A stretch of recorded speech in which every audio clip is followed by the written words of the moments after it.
ഹരേ കൃഷ്ണ. സർവം ശ്രീ രാധാകൃഷ്ണാർപ്പണമസ്തു. 2-3 ദിവസമായി നമ്മൾ തമ്മിലൊക്കെ ഒന്ന് കോണ്ടാക്റ്റ് ചെയ്തിട്ട്. ഇവിടെ അടുത്ത് ഒരു 4-5 ദിവസത്തെ ഒരു ക്ഷേത്രത്തിലെ ചടങ്ങുകളും പരിപാടികളും ഒക്കെ ആയിരുന്നു. എപ്പോഴും മൈക്കിൻ്റെ ഒച്ചയും അതുമായിട്ട് ബന്ധപ്പെട്ട കാര്യങ്ങളുമൊക്കെ. അത് കാരണമാണ് ഒരു വീഡിയോയും ചെയ്യാൻ പറ്റാതെ പോയത്. അപ്പോൾ ഇന്ന് നമുക്ക് നമ്മുടെ ഗുരുവായൂർ ഏകാദശിയൊക്കെ കടന്നു വരികയാണല്ലോ. അപ്പോൾ ഭഗവാനെക്കുറിച്ച് തന്നെ സംസാരിക്കാം. ഭഗവാനെക്കുറിച്ചല്ലാതെ വേറെ എന്താണ് സംസാരിക്കാനുള്ളത്, അല്ലേ? എവിടെ നോക്കിയാലും ഭഗവാൻ തന്നെ, എല്ലാവരിലും കാണുന്നത് ഭഗവാൻ തന്നെ, എല്ലാറ്റിലും കാണുന്നത് ഭഗവാന്റെ ആത്മാംശം തന്നെ. അപ്പോൾ ഭഗവാൻ അല്ലാതെ ഇവിടെ ഒന്നും ഇല്ലല്ലോ. അങ്ങനെയുള്ള ഭഗവാന്റെ മുന്നിലാണ് നമ്മൾ ചെന്ന് നമ്മുടെ ഏതെങ്കിലുമൊക്കെ കാര്യങ്ങൾ സാധിച്ചു തരണേ എന്ന് ഭഗവാന്റെ തന്നെ പല രൂപങ്ങൾ എടുത്ത, ഭഗവാൻ തന്നെ പല രൂപങ്ങൾ കൊടുത്ത് പല ധർമ്മങ്ങൾ പാലിക്കാൻ വേണ്ടി പല നാമങ്ങളിൽ ഇരുത്തിയിരിക്കുന്ന ദേവി ദേവതാ സങ്കല്പങ്ങളുടെ മുന്നിൽ നമ്മൾ ചെന്ന് കൈകൂപ്പി കരഞ്ഞ് പ്രാർത്ഥിക്കുന്നത്. അപ്പോൾ അവരെ നിയോഗിച്ചേക്കുന്ന നമ്മുടെ എല്ലാം ഉള്ളിലിരിക്കുന്ന ആത്മചൈതന്യം, ഞാൻ എന്ന ഭാവത്തിലിരിക്കുന്ന ആത്മചൈതന്യമായ ആ ഭഗവാൻ, നമ്മുടെ എല്ലാവരുടെയും ഹൃദയ ഗുഹയിലിരിക്കുന്ന ആ ഭഗവാൻ നമ്മുടെ ഉള്ളിലിരിക്കുമ്പോൾ ആ ഭഗവാനോട് നാം ആവശ്യപ്പെടേണ്ട കാര്യങ്ങളെക്കുറിച്ച് നമുക്കൊരു ലിസ്റ്റ് തയ്യാറാക്കി വയ്ക്കേണ്ട കാര്യമില്ല. അല്ലെങ്കിൽ ഓരോ കാര്യങ്ങൾ ഭഗവാനോട് ചോദിക്കേണ്ട ആവശ്യം വരുന്നില്ല. കാരണം നമുക്ക് ഭഗവാനെ മാത്രം മതി എന്ന ചിന്തയോടുകൂടി ആ ഭക്തിയിലേക്ക് വരിക. ഭഗവാനെ മാത്രം മതി നമുക്ക്. നമ്മുടെ ആവശ്യങ്ങളൊന്നും അതൊക്കെ രണ്ടാമതാണ്. ആദ്യം വേണ്ടത് ഭഗവാനെയാണ്.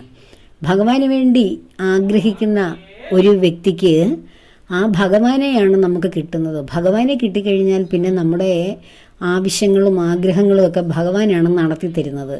കാരണം ഭഗവാൻ നമ്മുടെ ഹൃദയനാഥനായി, നമ്മുടെ കുടുംബത്തിൻ്റെ നാഥനായി, നമ്മുടെ കുടുംബത്തിലെ ഓരോ അംഗങ്ങളെയും നോക്കുന്ന യജമാനനായി മാറി.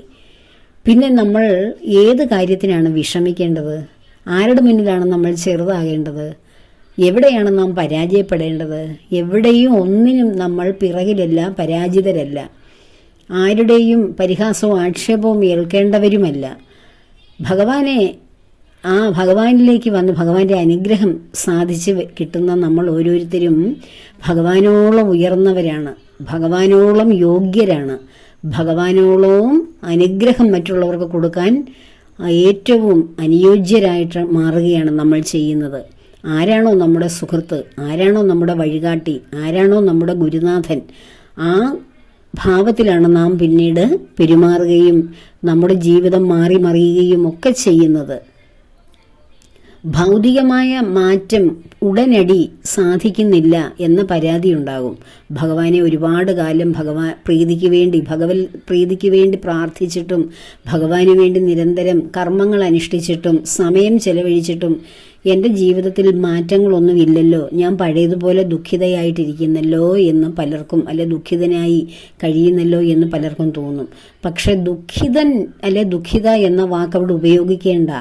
കാരണം നമ്മുടെ ദുഃഖങ്ങൾ മാറും ആദ്യം, നമ്മുടെ ആവശ്യങ്ങൾ ക്രമേണ പിന്നീട് നടന്നുകൊണ്ടിരിക്കും. ഭഗവാന്റെ ഒരു അനുഗ്രഹം ലഭിക്കുന്ന വ്യക്തിക്ക് ദുഃഖം പിന്നീട് ഉണ്ടാകുമോ? ഓരോ കാര്യങ്ങൾക്ക് അവർ പിന്നീട് ദുഃഖിക്കുമോ? ദുഃഖിക്കില്ല. എൻ്റെ അനുഭവമാണ്, ദുഃഖിക്കില്ല. എല്ലാവരും ഭഗവാനെ ഹൃദയത്തിലേറ്റുന്ന ഓരോരുത്തർക്കും പിന്നീട് ജീവിതത്തിലെ ഓരോ വിഷമങ്ങൾ വരുമ്പോൾ അവർക്ക് ദുഃഖം അനുഭവപ്പെടുകയില്ല.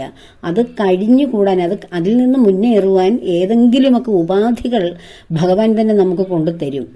നമ്മുടെ പരിമിതികളെക്കുറിച്ച് നമ്മൾ ഓർക്കാനേ പാടില്ല. കുട്ടികളായിരിക്കുമ്പോൾ എൻ്റെ വീട്ടിലുള്ളവർക്ക് പൈസ ഇല്ലല്ലോ, അത് കാരണം ഞാൻ ഇന്നത് പഠിക്കാൻ ആഗ്രഹിച്ചാൽ അത് നടക്കില്ലല്ലോ, എനിക്കൊരു നല്ല ജീവിതം വേണം, അത് കിട്ടാൻ എനിക്ക് ഇന്ന പരിമിതികളും അയോഗ്യതകളും ഉണ്ടല്ലോ എന്നുള്ള ആ യോഗ്യതക്കുറവുകളും പരിമിതികളും ഈശ്വരനെ സങ്കല്പിച്ച് ഭഗവാന് വേണ്ടി ഇറങ്ങിത്തിരിക്കുന്ന വ്യക്തിക്ക് അവിടെ അതൊരു വിഷയമേ അല്ല. പരിമിതികളില്ല. കാരണം ഭഗവാന് വല്ല പരിമിതികളും ഉണ്ടോ? ഈ പ്രപഞ്ചത്തിൻ്റെ എല്ലാറ്റിൻ്റെയും നാഥനായ സർവേശ്വരനായ സർവ്വജഗത്തിനും കാരണമായിട്ടുള്ള ഈ ഭഗവാന് എന്തെങ്കിലും പരിമിതികളുണ്ടോ?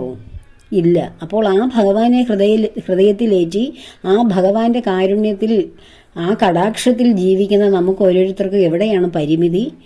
ആവശ്യപ്പെടുക ഭഗവാനോട്, ആഗ്രഹിക്കുക ഭഗവാനോട്. അതിനു മുന്നേ ഭഗവാനെ സ്വന്തമാക്കുക. ഒരു പരിമിതിയുമില്ലാതെ, ഒരു പരിധികളുമില്ലാതെ ഭഗവാൻ നമ്മെ അനുഗ്രഹിക്കുക തന്നെ ചെയ്യും. അത് കാലത്തിൻ്റെ, അതായത് കാലചക്രത്തിൻ്റെ ആ ദൈർഘ്യത്തിലാണ് നമ്മുടെ കാര്യങ്ങൾ സാധിച്ചു കിട്ടുന്നത്. നമ്മൾ ഇന്ന് പ്രാർത്ഥിച്ചു അല്ലെ വഴിപാട് നടത്തി ആ കാര്യം ഉടനെ സാധിക്കും അല്ലെ സാധിച്ചില്ലല്ലോ എന്നുള്ള ചിന്തയോ അല്ലെ തീരുമാനമോ ഒക്കെ വരുമ്പോഴാണ് നമുക്കതിൽ അതൊന്നും സാധിക്കാതെ വരുമ്പോൾ വിഷമം ഉണ്ടാകുന്നത്. അത് ഭഗവാനെ വിട്ടുകൊടുക്കുക. നമ്മുടെ ഓരോ ആവശ്യങ്ങളും അതാത് സമയം, കൃത്യമായ സമയം ഭഗവാൻ നമുക്ക് സാധിച്ചു തരില്ല എന്നൊരിക്കലും ചിന്തിക്കാൻ പാടില്ല. കാരണം വിശ്വസിക്കുക, ആദ്യം ഭഗവാനെ വിശ്വസിക്കുക. എൻ്റെ ഭഗവാൻ എൻ്റെ കാര്യങ്ങൾ നടത്തി തരുവാൻ, എൻ്റെ ജീവിതം മുന്നോട്ട് കൊണ്ടുപോകുവാൻ, ഭൗതികവും ആത്മീയവും ബൗദ്ധികവുമായ ഉയർച്ചയിലേക്ക് എന്നെ നയിക്കുവാനും എൻ്റെ തലമുറകളെ മുന്നോട്ട് കൊണ്ടുപോകുവാനും ഭഗവാനാണ് എനിക്ക് ഏറ്റവും പ്രിയപ്പെട്ടവൻ, ഏറ്റവും നല്ല സുഹൃത്ത്, ഏറ്റവും നല്ല ചങ്ങാതി എൻ്റെ ഭഗവാൻ തന്നെയാണ്. മറ്റാരെയും ആശ്രയിച്ചാൽ ഇത്രയും ശ്രദ്ധയും ഇത്രയും കാരുണ്യവും നമുക്ക് കിട്ടില്ല എന്ന ഉറപ്പ് വേണം. ഭഗവാനെ അപ്പോൾ ഭഗവാൻ നേരിട്ട് വന്ന് നമ്മളെ എല്ലാറ്റിനും സഹായിക്കുമോ എന്ന ചോദ്യം വരും. ഭഗവാന്റെ തന്നെ പ്രതിരൂപങ്ങളാണ് ഇവിടെ കാണുന്ന സർവ്വ ജീവജാലങ്ങളും. അതിൽ മനുഷ്യനാണ് മനുഷ്യനെ സഹായിക്കാൻ വേണ്ടിയിട്ട് ഭഗവാന്റെ സൃഷ്ടിയായ, ഭഗവാനെ പോലെ തന്നെ ഏറ്റവും ശ്രേയസ്കരമായ സൃഷ്ടികളാണ് മനുഷ്യരായിട്ടുള്ള ജീവികൾ. അപ്പോൾ അവരെ തന്നെയാണ് ഭഗവാൻ ഏതെങ്കിലുമൊക്കെ രൂപത്തിൽ നമ്മെ സഹായിക്കുവാൻ വേണ്ടി മുന്നിൽ കൊണ്ടുതരും. ആ ഭഗവാൻ വിടുന്ന വ്യക്തികൾ ഭഗവാനായിട്ട് തന്നെ സങ്കല്പിച്ച് അവരെയും നാം സ്നേഹിക്കണം. നമ്മുടെ ജീവിതത്തിലെ ഓരോരോ ഭക്തർക്ക് അധികം പ്രശ്നങ്ങൾ വരില്ല. അവരുടെ പ്രശ്നങ്ങൾ വന്നാലും അവരുടെ മനസ്സിനെ ബാധിക്കില്ല. ആ മനസ്സിനെ ബാധിക്കാതെ തന്നെ വരുന്ന പ്രശ്നങ്ങൾ, മല പോലെയുള്ള പ്രശ്നങ്ങളും വളരെ നിസ്സാരമായിട്ട് അത് കൈകാര്യം ചെയ്യാനുള്ള കഴിവ്, മാനസിക പ്രാപ്തി ഓരോ ഭക്തനും ഉണ്ടായിരിക്കും. ഇല്ലാതെ വിഷമിക്കുമ്പോൾ അതിനുവേണ്ടി പല വാതിലുകളും ഭഗവാൻ നമുക്ക് വേണ്ടി തുറന്നിടും. നമ്മൾ ആ വാതിലുകൾ അന്വേഷിക്കുമ്പോഴാണ് അത് കണ്ടെത്താൻ കഴിയുന്നത്. അല്ലാതെ ഭഗവാനോട് വ്രതമെടുത്തും ഭഗവാന്റെ മുന്നിൽ കരഞ്ഞും പ്രാർത്ഥിച്ചും നമ്മുടെ ജീവിതവും സമയവും നഷ്ടപ്പെടുത്തുന്നത് അത് നഷ്ടമല്ല, എങ്കിലും അതിലൂടെ മാത്രം ലഭിക്കും എന്ന് മാത്രം കരുതണ്ട. ഭഗവാന് വേണ്ടിയിട്ട് നമ്മുടെ ഓരോ കർമ്മങ്ങളും സമർപ്പിക്കുക. ഭഗവാനെ മനസ്സിൽ ധ്യാനിച്ച് ഭഗവാന് വേണ്ടി കർമ്മങ്ങൾ അനുഷ്ഠിക്കുക. അല്ലാതെ പൂജാമുറിയിൽ വൈകുന്നേരം വരെയും ഭഗവത് സേവ ചെയ്തുകൊണ്ടിരുന്നാൽ ഭഗവാൻ എനിക്ക് വൈകുന്നേരം എല്ലാം സാധിച്ചു തരുമെന്നല്ല ഇതിനർത്ഥം.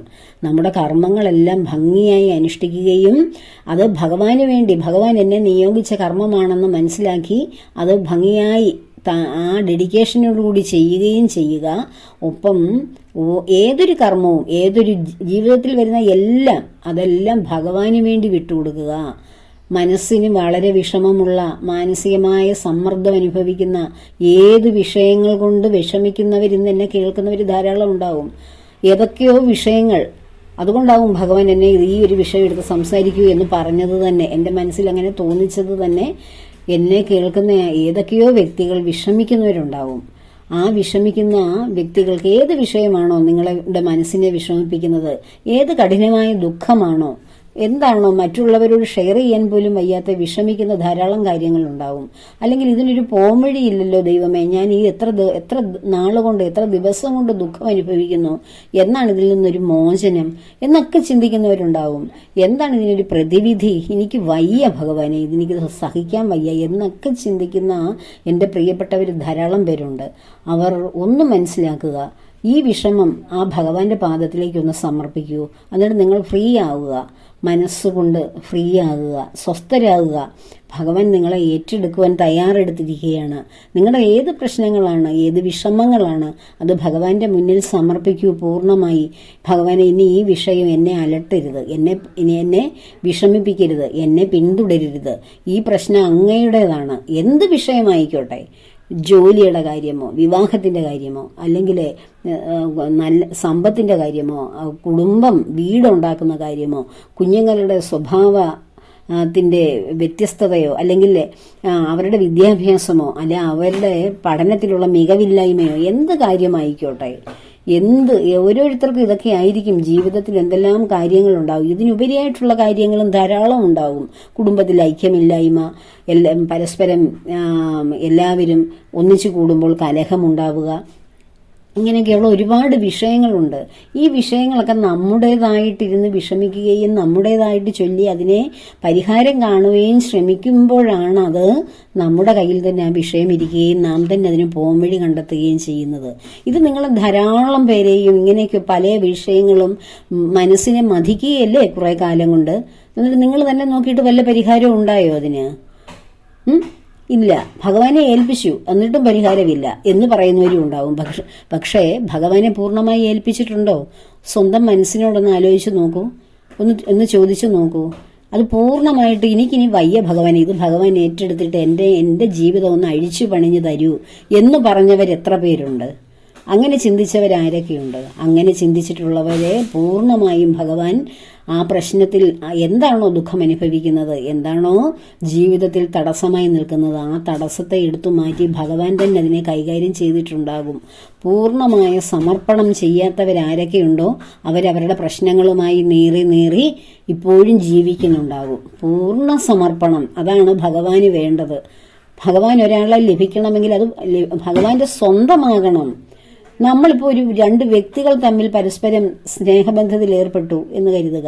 അത് പൂർണ്ണമായും പരസ്പരം പൂർണ്ണമായും പൂർണ്ണ സമർപ്പണം, അങ്ങോട്ടും ഇങ്ങോട്ടും എനിക്കിനി വേറൊന്നുമില്ല, എല്ലാം ഏറ്റവും ഇസഡ് കാര്യങ്ങൾ പരസ്പരം അറിയാവുകയും പറയുകയും അതിനിടയ്ക്ക് ഒരു മറവുമില്ലാതെ പൂർണ്ണമായും വേറെ ആരെയും ആശ്രയിക്കാതെ ആ വ്യക്തികൾ പരസ്പരം ഒന്നിച്ച് സ്നേഹിച്ച് സന്തോഷിച്ച് ജീവിക്കുമ്പോഴാണ് അവിടെ പരസ്പര സമർപ്പണം ഉണ്ടാകുന്നത്. അപ്പോഴാണ് പരസ്പരം ഉറപ്പും വിശ്വാസവും എല്ലാം ഉണ്ടാകുന്നത്. ഇവൻ എന്നെ വിട്ട് ഒരിക്കലും പോകില്ല, മരണത്തിലല്ലാതെ മറ്റ് ഒരിക്കലും അകന്നു പോകില്ല എന്ന് തോന്നുന്ന ബന്ധങ്ങളിലാണ് അവിടെ പൂർണ്ണത എന്ന് പറയുന്നത്. എന്ന് പറഞ്ഞതുപോലെ ഭഗവാനിലേക്ക് വരുന്ന ഭക്തനെ ഭഗവാൻ പല പല പരീക്ഷണങ്ങൾ കൊടുക്കും. ഇവൻ എന്നോടൊപ്പം തന്നെ നിൽക്കുമോ, ഇവന്റെ ഹൃദയത്തിൽ ഞാൻ തന്നെ ആകുമോ എല്ലായ്പ്പോഴും, അതോ ഞാൻ മൂലം ഓരോ അനുഗ്രഹങ്ങൾ ലഭിച്ചതിന് ശേഷം ഇവൻ വേറിട്ട് പോകുമോ, വീണ്ടും അവിടെ ഇവിടെയൊക്കെ പല വഴി തേടി നടക്കുമോ, അതോ എൻ്റെ വഴിയിലൂടെ സഞ്ചരിക്കുമോ എന്ന് ഭഗവാൻ ഒരു ഉറപ്പ് വേണം. അതിനാണ് ആ പൂർണ്ണ സമർപ്പണം. എനിക്ക് വേറെ ആരുമില്ല ഭഗവാനെ, എനിക്ക് അനേകം കാര്യങ്ങൾ ജീവിതത്തിൽ, ഭൗതിക ജീവിതമല്ലേ, ധാരാളം കാര്യങ്ങൾ കിടക്കുന്നു. ഇതൊക്കെ സാധിക്കുവാൻ അവിടെ നിന്നല്ലാതെ എനിക്ക് വേറെ ആരുമില്ല, വേറെ എനിക്ക് പലരുമുണ്ട് എന്നുള്ള ബോധത്തിലിരിക്കുന്നവരാണ് ആ പൂർണ്ണമായിട്ടും ഭഗവാനെ സമർപ്പിക്കാത്തത്. അവർ സാധിച്ചു തരും, അല്ലെ ഇവരുണ്ടാകും, മക്കളുണ്ട്, അല്ലെങ്കിൽ ബന്ധുക്കളുണ്ട്, അല്ലെങ്കിൽ വേറെ സുഹൃത്തുക്കളുണ്ട് എന്നൊക്കെ കരുതിയിരിക്കുന്നവരാകും ഈ ഭഗവാന് വേണ്ടിയിട്ട് ഇത് വിട്ടുകൊടുക്കാതെ വെച്ചുകൊണ്ടിരിക്കുന്നത്. എനിക്കാരുമില്ല, എല്ലാവരും ഉണ്ടെങ്കിലും ഭഗവാൻ കൈകാര്യം ചെയ്യുന്നത് പോലെ എന്നെ പുതുക്കി പണിയുവാൻ, അല്ലെ എൻ്റെ വിഷമങ്ങൾ പരിഹരിക്കുവാൻ, എന്നെ സ്വതന്ത്രനാക്കുവാൻ ഭഗവാൻ അല്ലാതെ എനിക്ക് വേറെ ആരുമില്ല എന്ന പൂർണ്ണ സമർപ്പണം എവിടെ എത്തുന്നോ, ആരിൽ നിന്നുണ്ടാകുന്നോ ആ വ്യക്തിയെ ഭഗവാൻ രണ്ട് കൈയും നീട്ടി സ്വീകരിക്കും, ഹൃദയത്തിൽ ചേർക്കും. അപ്പോഴാണ് ഭഗവാനും ഭക്തനും കൂടി ഒന്നിക്കുന്നത്. എങ്ങനെയാണ് ഭക്തകുചേലൻ ഭഗവാന്റെ പദാരവിന്ദങ്ങളിൽ ചെന്ന് ചേരുമ്പോൾ ഭഗവാൻ ആ ഭക്തനെ രണ്ട് കൈകൊണ്ടും വാരിപ്പുണർന്ന് ഹൃദയത്തിൽ ചേർക്കുകയല്ലേ ചെയ്യുന്നേ? അവിടെ ഭക്തനും ഭഗവാനും ഒന്നായി. ആ ഭക്തന്റെ ഹൃദയത്തിലുള്ള വേദനകൾ ദാരിദ്ര്യ ദുഃഖമായിരുന്നു പറയാൻ ചെന്നത്. ആ ഒരു ദുഃഖം, കുഞ്ഞുങ്ങൾക്ക് ആഹാരം കൊടുക്കാനില്ലാത്തതിൻ്റെ വിഷമം. പക്ഷെ ഭഗവാൻ ആ ഒരു ദുഃഖമാണോ സാധിച്ചു കൊടുത്തത്? ആ ഒരു കാര്യം ചെന്ന് കുചേലൻ പറഞ്ഞോ? സുധാമാവ് ചെന്ന് ഭഗവാനോട് പറഞ്ഞോ? ഭഗവാനെ കിട്ടിയ ആനന്ദത്തിൽ തൻ്റെ ഭൗതികമായ നിസ്സാരമായിട്ടുള്ള ദുഃഖങ്ങൾ മറന്നുപോയി. ഭഗവാനിൽ നിന്ന് കിട്ടുന്ന പരമാനന്ദം ലഭിക്കുമ്പോൾ ഭൗതികമായ ദുഃഖങ്ങൾ ഒന്നുമല്ല. അപ്പോൾ തോന്നും ആ ദുഃഖങ്ങൾ പിന്നെ ആര് പരിഹരിക്കും? അതാണ് ഭഗവാൻ ഭക്തനെ ഹൃദയത്തിൽ ചേർക്കുന്ന ഭഗവാന്റെ ഹൃദയത്തിന്റെ വേദനയാണ് ഭക്തന്റെ വേദനയും. അവിടെ ഒരു കാര്യമല്ല ഭഗവാൻ സാധിക്കുന്നത്, ആ ജീവിതം പൂർണ്ണമായും പരിവർത്തനപ്പെടുകയാണ്. ഭക്തകുചേലൻ തിരികെ വന്നപ്പോൾ അദ്ദേഹത്തിന്റെ ഭവനം മാറിയിരിക്കുന്നു. ഭാര്യയുടെ സന്തോഷം, മക്കളുടെ സന്തോഷം, ആ ദേശവാസികളുടെ സന്തോഷം. പെട്ടെന്നല്ലയോ ജീവിതത്തിൽ മാറ്റം വന്നത്? അല്ലേ? അപ്പോൾ ഒരു കാര്യമാണോ ഭഗവാനോട് നാം ആഗ്രഹിക്കുന്നതെങ്കിൽ ആ ഒരു കാര്യത്തിന് വേണ്ടി ഭഗവാനെ സമീപിക്കരുത്. ഭഗവാനെ ആഗ്രഹിക്കൂ, ഭഗവാനെ സ്വന്തമാക്കൂ. എല്ലാ കാര്യങ്ങളും ഭഗവാൻ ഭംഗിയായി നടത്തിത്തരും. ജീവിതത്തിൽ വിഷമിക്കുന്നവരുടെ വിഷമം മാറ്റിത്തരും. ഹൃദയത്തിൻ്റെ ഭാരമെടുത്ത് മാറ്റി, ഹൃദയം വളരെ ഒരു പഞ്ഞിത്തുണ്ട് പോലെ നമ്മുടെ ഹൃദയത്തെ മാറ്റി ലാഘവം, നമ്മുടെ ഹൃദയത്തിലെ എല്ലാ ഗൗരവതരമായിട്ടുള്ള കാര്യങ്ങളും മാറ്റി വളരെ ലാഘവമായി നമ്മുടെ ഹൃദയം പരിശുദ്ധമാക്കി മാറ്റും ഭഗവാൻ. ആ പരിശുദ്ധമായ ഹൃദയത്തിൽ മാലിന്യങ്ങളാണ്, പല വിധത്തിലുള്ള അഷ്ടരാഗങ്ങളാകുന്ന മാലിന്യങ്ങൾ കിടന്നാണ് നമ്മുടെ ഹൃദയത്തെ ഭാരപ്പെടുത്തുന്നത്. ദുഃഖവും കോപവും വൈരാഗ്യവും കാമവും എല്ലാം ഇങ്ങനെ പല പല രീതിയിൽ നമ്മെ ഇങ്ങനെ ശല്യം ചെയ്തുകൊണ്ടിരിക്കുകയാണ്, ഭാരപ്പെടുത്തിക്കൊണ്ടിരിക്കുകയാണ്. പ്രതികാര ചിന്തയും അങ്ങനെ ധാരാളം. നിത്യേന നമ്മുടെ പത്രങ്ങളോ അല്ലെ മാധ്യമങ്ങളൊക്കെ എടുത്തു നോക്കിയാൽ എത്ര നിസ്സാരമായിട്ടുള്ള, അല്ലെങ്കിൽ പരസ്പരം മനസ്സിലാക്കാതെ, അല്ലെങ്കിൽ ചെറിയ വിഷയങ്ങൾക്ക് വേണ്ടിയാണ് ഭാര്യ ഭർത്താക്കന്മാർ പരസ്പരം ഉപദ്രവിക്കുകയും അല്ലെങ്കിൽ ഇല്ലാതാകുകയും ഒരാൾ മറ്റൊരാളെ ഇല്ലാതാക്കുകയൊക്കെ ചെയ്യുന്ന വാർത്തകളൊക്കെ നമുക്ക് സമൂഹത്തിൽ ഇപ്പോൾ ഒരു വിഷയമല്ലാതെ മാറിയിരിക്കുകയാണ്. എന്താണ് ഇതിൻ്റെയൊക്കെ പിന്നിൽ? ആരുടെയും മനസ്സിന് ഒരു ശാന്തതയില്ല, കോപമടക്കാൻ കഴിയുന്നില്ല. കേട്ടിട്ടില്ലേ, നമ്മൾ അറിഞ്ഞിട്ടില്ലേ, നമ്മൾ വായിച്ചിട്ടില്ലേ, പലപ്പോഴും കേട്ടിട്ടുള്ളതല്ലേ, നാമജപത്തിലൂടെയാണ് കോപമടക്കാൻ കഴിയുന്നത്. പ്രാർത്ഥനയിലൂടെയാണ് ഒരു വ്യക്തിക്ക് കോപമടക്കാൻ കഴിയുന്നത്. അതുപോലെ തന്നെയോ ഒരാൾ യാചിക്കുമ്പോൾ, യാചകനായി മാറുമ്പോൾ അയാളുടെ മാനം നഷ്ടപ്പെടും. പ്രാർത്ഥനയിലൂടെ കോപം നഷ്ടപ്പെടും. ഒരാൾ എത്ര കോപത്തിലിരിക്കുന്ന ഒരു വ്യക്തിയാണെങ്കിലും ആ വ്യക്തിയുടെ കോപമടങ്ങാൻ നാമജപങ്ങളിലൂടെ മാത്രമേ സാധിക്കുകയുള്ളൂ. നമ്മൾ ഏത് വിഷയത്തിൽ ഏർപ്പെട്ടിരിക്കുന്നോ അല്ലെങ്കിൽ എന്ത് കാര്യത്തിൽ നമ്മൾ ഇരിക്കുന്നോ അതിൽ നിന്ന് നമുക്കൊരു പെട്ടെന്ന്, നമ്മൾ ദുഃഖഭാരത്തോടു കൂടിയാണ് ഇരിക്കുന്നതെങ്കിൽ ആ ദുഃഖം എന്ത് ദേഷ്യത്തിലാണോ അല്ലെ ദുഃഖത്തിലാണോ ഏത് അവസ്ഥയിലാണോ ഇരിക്കുന്നത്, ഭഗവാനെ മനസ്സിൽ ധ്യാനിച്ച് അല്പസമയം ആ ഭഗവത് നാമങ്ങൾ ഉച്ചരിച്ചു നോക്കൂ. നാമജപത്തിലൂടെ നമ്മുടെ കോപം അല്ലെ നമ്മളിൽ എന്താണോ, ഏത് വികാരമാണോ മുന്നിട്ട് നിന്നിരുന്നത് അത് അടങ്ങിയിരിക്കും. വളരെ ശാന്തമായി ആത്മാവിൻ്റെ ഭാവത്തിൽ, ആ സ്വഭാവത്തിൽ നമ്മൾ വന്ന് അടങ്ങും. അതുപോലെ തന്നെ യാചിക്കുമ്പോൾ മാനം നഷ്ടപ്പെട്ടു പോവുകയാണ് ചെയ്യുന്നത്. അതൊക്കെ നമ്മൾക്ക് അറിയാവുന്ന കാര്യങ്ങൾ തന്നെയാണ്. അതുപോലെ തന്നെ ഏറ്റവും വലിയ വൈരാഗ്യം പോലും മരണത്തോടില്ലാതാകും. മരണത്തോട് വൈരാഗ്യം, ഒരാളോടുള്ള ആ വൈരാഗ്യം മരണത്തിന് ശേഷം, ആ വ്യക്തിയുടെ മരണത്തിന് ശേഷം നഷ്ടപ്പെടുകയാണ് ചെയ്യുന്നത്. നാമജപത്തോടുകൂടി അല്ലെ ജപം ചെയ്യുന്നതോടുകൂടി, പ്രാർത്ഥന ചെയ്യുന്നതോടുകൂടി ഒരു വ്യക്തിയുടെ കോപമടങ്ങും. പിന്നെയോ യാചനയിലൂടെ മാനവും ഇല്ലാതാകും. അപ്പോൾ ഇതൊക്കെ നമ്മുടെ പൂർവികർ പറഞ്ഞ തത്വശാസ്ത്രങ്ങളാണ്. ഇതൊക്കെ സത്യമല്ലേ? ഏതവസ്ഥയിലാണോ നാം ഇരിക്കുന്നത്, നാമജപം നമ്മളെ അതിന് മാറ്റി, നമ്മളുടെ അവസ്ഥകളെ മാറ്റാൻ എപ്പോഴും കഴിയും.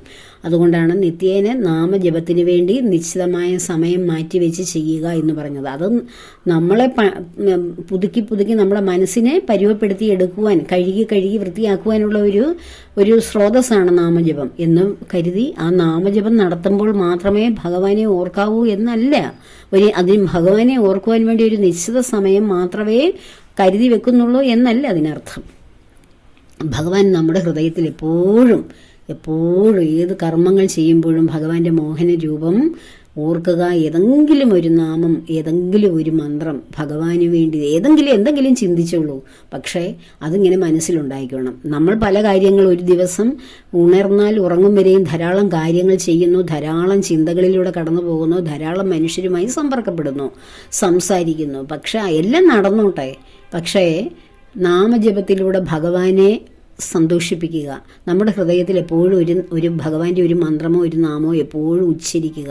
അത് മറ്റുള്ള കർമ്മങ്ങളെല്ലാം ചെയ്യുമ്പോഴും നമ്മൾ അത് തന്നെ അനുവർത്തിക്കുക മനസ്സുകൊണ്ട്. ഓരോ കർമ്മവും ചെയ്തു കഴിയുമ്പോൾ വീണ്ടും നമ്മൾ സ്വസ്ഥമാകുമ്പോൾ ഇതിലേക്ക് തന്നെ വയ്യും മനസ്സ്. അങ്ങനെ വന്ന് വന്ന് വന്ന് ക്രമേണ ഒരിടത്തുറയ്ക്കും. അതാണ് നാമജപത്തിൻ്റെ പ്രത്യേകത. അതിനാണ് നാമം ജപിക്കുവാൻ പറയുന്നത്. കോപമടക്കുവാനും മനസ്സിനെ ഏകാഗ്രമാക്കുവാനും ഒരിടത്തുറപ്പിക്കുവാനും അലഞ്ഞു നടക്കുന്ന, മരങ്ങളിൽ ചാടി നടക്കുന്ന കുരങ്ങിനെ പോലെ അലഞ്ഞലഞ്ഞ് ഓരോ കർമ്മങ്ങളിലേക്കും കർമ്മവാസനകളിലേക്കും വ്യക്തികളിലേക്കും സാഹചര്യങ്ങളിലേക്കും സംഭവങ്ങളിലേക്കും ഒക്കെ ഇങ്ങനെ ചാടി ചാടി നടക്കുകയാണ് നമ്മുടെ മനസ്സ്. അതിനെ ഒരിടത്തൊന്ന് പിടിച്ച് കെട്ടണ്ടേ? ആ കെട്ടാനുള്ള ചരടാണ് നാമജപം. അപ്പോൾ അതിലൂടെയൊക്കെ നമ്മുടെ മനസ്സിനെ മാറ്റിയെടുക്കാം. ഇന്ന് എന്തെല്ലാം കാര്യങ്ങൾക്ക് വിശ്രമിക്കുന്നവരുണ്ടോ അവരെല്ലാവരും ആ വിഷമം ഭഗവാന്റെ പത്മപാദങ്ങളിൽ വയ്ക്കുക. ആ മോഹനമായ സുന്ദരമായ ആ ഭക്തന്മാർക്ക് ആശ്രയമായിട്ടുള്ള യോഗികളുടെ ഹൃദയത്തെ ആനന്ദിപ്പിക്കുന്ന, പരമാനന്ദം നൽകുന്ന ആ പാദകമലങ്ങളിൽ എല്ലാവരുടെയും ദുഃഖങ്ങൾ സമർപ്പിച്ചിട്ട് മുക്തി നേടുക. എല്ലാവരും സ്വതന്ത്രരാവുക, സർവതന്ത്ര സ്വതന്ത്രരായി മാറുക. ഭഗവാനെ ഭാരമെല്ലാം ഏൽപ്പിക്കുക. അപ്പോൾ അതിനുവേണ്ടി എല്ലാവരെയും ഭഗവാൻ ചേർത്ത് പിടിക്കുവാൻ ആഗ്രഹിക്കുന്നു. എല്ലാവർക്കും വേണ്ടി പ്രാർത്ഥിക്കുന്നു. സർവകർമ്മങ്ങളും ഭഗവാന്റെ പത്മപാദങ്ങളിൽ ചേർക്കുന്നു. ലോകാ സമസ്ത സുഖിനോ ഭവന്തു.